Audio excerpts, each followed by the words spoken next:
fourth industrial revolution? We are living in a time of multiple technological innovations. I just Multiple mentioned artificial technological intelligence, operations. blockchain, and you could add and add. And all those technologies together will Klaus Schwab. fundamentally transform the world. Not just business models, but economies, society, politics, and so on. So when we speak about globalization 4.0, we Now want let's to address see what the global architecture which is needed they want to in this address. new context of the fourth industrial revolution. And what was the issue? What does with the that last mean? wave of Anything they wanted globalization? to. Well, we see it already now. And so many issues. like inequality, trade Inequality. wars, and I could go on and on. So Trade the issues. danger is that we Danger deal with is those issues. We address we those deal issues with these issues. with patchwork policies. Patchwork We policies. try to find simple solutions for very complex issues. Simple solution. So what Now, we want now, to do now watch this. is to show, no, the whole complexity has to be addressed, and the new context has You to be need addressed. This special. isn't a new problem. You wrote about this in 1996, the Black Backlash against 1996. globalization. So what solutions do we have now Watch that this. will Watch make this. Watch this. He's good. Our policy should be subject to the so-called neoliberal forces of global markets. And here, I think the experience which we have seen is that, of course, we have to have a multilateral, open, rules-based world, but we also have to make sure that we do not destroy national social coherence. 'Cause if you national do- social coherence is the prerequisite Stop right there. for democracies. National social coherence. Okay? Now, I'm going to tell you something. And what do you think is the biggest threat to global economic stability right now? I think it's the imbalances which we have. And it's not only the imbalance in the trade sector. We have imbalances, for example, in the financial system with 250 trillion plus Credits. credits. Credits. We have imbalances. Imbalances. certainly Imperfection. also, related must to not technological stop. progress. And I could go on and on. We must stop it. A system. It must be Globalization is a system. perfect. It's a global system to prepare together the future. We have to address those imbalances. We have to must address particularly the have to social address the imbalances. imbalance of, let's say, the social Gap gap, inequality. So We you must mentioned strive trade for imbalances. Are perfection. trade imbalances a problem? Yes, they are a problem. Anything unusual here? Not as such, but if the trade balances get into a dimension which Stretches the system and in which it creates. let's say, Oh, there could be risks, danger. then I think we have to rebalance the And you have to situation. rebalance And it. that's the whole See, question of you, trade wars. the more you And is that- are we rebalance, the moving more in the control right you must direction have. of rebalancing? You will be in With the. what's We happening don't now? know. No, we will see. We will I- see. In the economy, you have sometimes the notion of disruptive innovation. And I see in some countries He a sees element from of where? disruptive Let's innovation. stop right there. We see a lot of disruption. You see a lot of We don't disruption. see yet the innovation. You don't How see do we innovation. Replace, let's say, How can we unbalanced replace- system by a system where really everybody profits from, and where we again in a good exchange of global goods, bunch of not bullshit. only physical goods, but I'm thinking also of intellectual property. I'm thinking of e-commerce and so on. We have to integrate trade much more into an overall system. I'm not an unconditional, let's say, advocate of just free trade. Yeah. Because if you look what happened now in many countries, is we see a rebellion of those who have been left behind. Take Stop what has right there. happened in the election in Mexico. Take what has happened in the All right, what is this? What is this? I'll tell you what it is. You people that work in an office and don't do real labor. I worked in a place running 2 machines. And by the time the efficiency experts got to everything, and we went through 3 CEOs. And by the way, this guy, he's just like every other, but he's the biggest one. He's like all the big guys in the company. They get hired and hired and fired and rehired. We went through 3 of them in about 5 years. And they all say the same thing. They all talk the same. All the same. CEOs. CEOs. Few people are struggling over this. CEOs. Few people are struggling over this.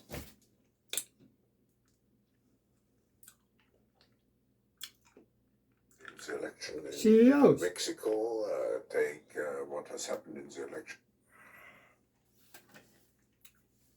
Every time we went to a meeting, hoping good for the company, we hear a lot of bullshit. You know whether to believe it or not. It ends up, bad stuff happens, we end up getting fired finally. They lied to us. A little bit of time to make us comfortable.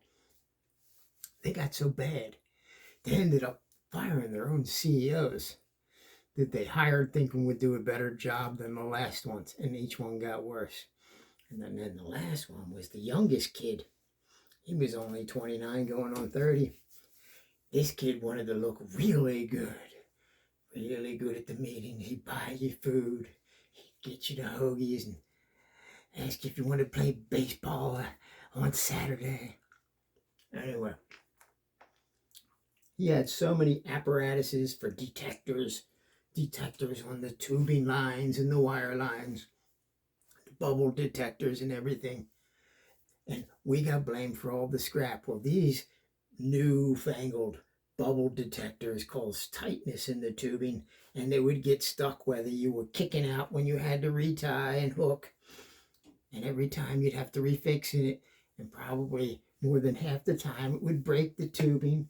The wire would break. They bought more and more cheaper products because they had to play on an equal playing field with China, Japan, and by the way, they bought the Japanese plan. Oh, Japanese plan that everybody was getting. Everybody wanted it.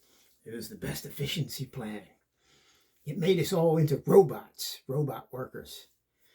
They had it so bad. They had our table, and they wrote out.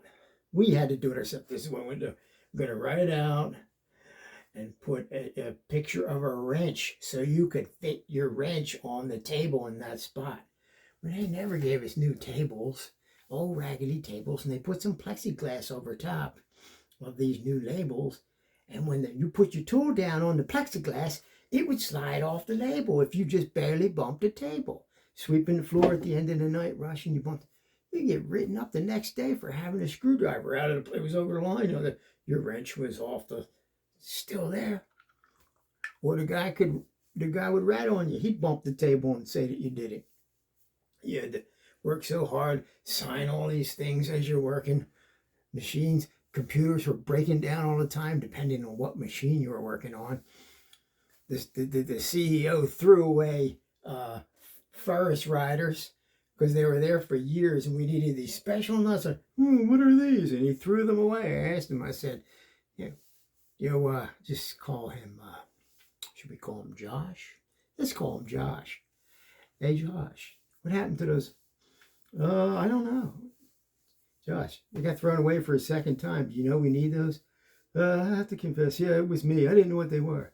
The guy wanted to throw away everything that he didn't understand.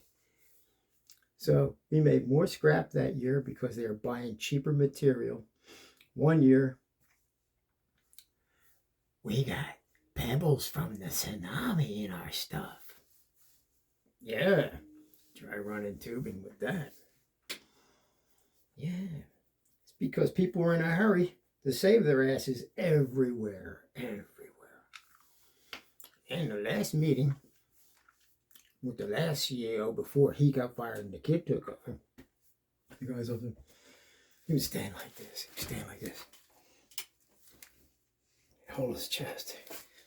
Speak at the meeting. I'm not kidding. I'm not kidding. To get the customer, always get the customer to believe in the product. That's the main thing, is to get the customer to believe. I spoke to him after me and I said, yeah, I see what you mean. That believing is very important. You know, a lot of us aren't believing anymore. Meaning the whole work atmosphere. And the only time you see the big shots walking around to make all these claims and walk around with their suits. Guys are running around looking smart. Good.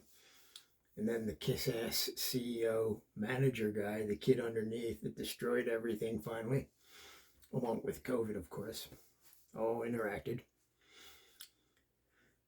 He would show them all the graphs he made, all the new graphs, and and more and more graphs.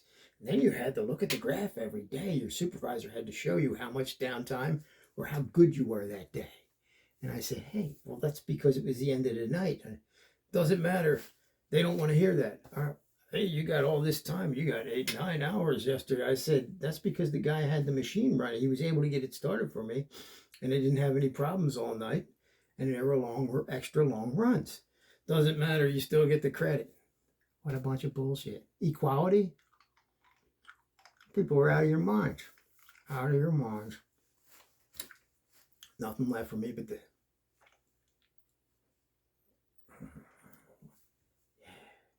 Yeah. Nothing left for me but to be sarcastic. I'm watching it break like rotten elastic. And I'm still going to try to be fantastic. But anyway, I'm watching it. I'm watching it. So what I learned is, another thing is, wow, we're on 12 minutes, 15 seconds. Every operation, every corporation, when you watch, the more they pressure the workers on the verifications, the specifications, everything has to be a spec. You got a sheet, you got to have everything in spec according to customers' needs and wants. When you're getting cheaper products and things are breaking, you're going to make some excuses. You're going to make some, that's good enough. This is what's going to happen. This is what's been happening throughout society. This is why society is corrupt from the top bottom. The workers are working like hell slaves. And then these here are pushing them so that they can kiss the asses of the ones up here because they're getting bigger pay. And these are doing it, and the top one, they don't know what's going on. They just expect to see the numbers. Anyway.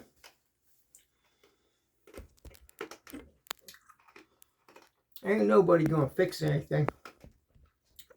Ain't nobody gonna fix anything. You know, your boogeyman saviors out there. All they do is exploit you.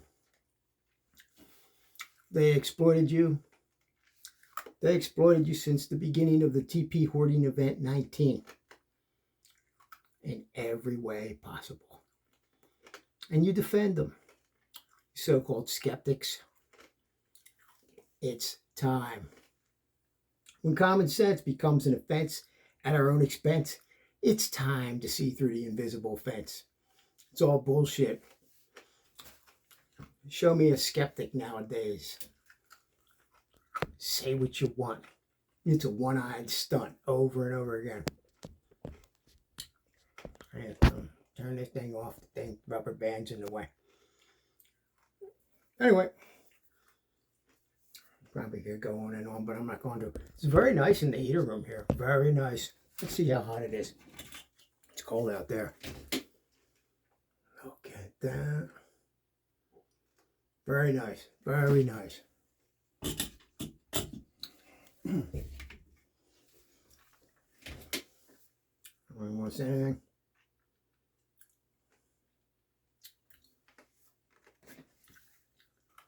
CEOs. They're all CEOs. They're all lying CEOs. Gotta go. Oh, I know what I want to say. Perfection. Perfection. That's what they feed off. Chaos in every direction. They feed off of your imperfection. That's what keeps it going. That's what keeps it snowballing for them. Don't you get it? First story here. You weren't perfect. You ate the knowledge of good and evil. And you're not perfect. How are you ever supposed to be perfect? It's impossible to be perfect. And you lost your mind if you believe them. So what they did was, and what the CEOs do today is they make a bunch of doctrines for you. And now, if you, even you atheists, so-called skeptics, I'm talking to everybody. If you think this is bad, you're so far gone. You're so far gone. This is the same people that run your world today. And you stand up for them. I'm just watching this show because I've seen it over and over again. Stupid, smart people. Smart, stupid people.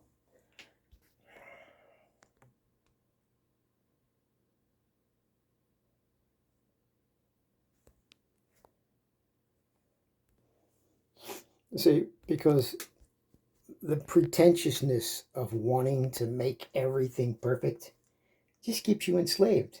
It's kindergarten prison for adults. I swear, all the cliches I make and put on YouTube all over the place, and people just act like they don't know what I'm talking about or I'm just crazy.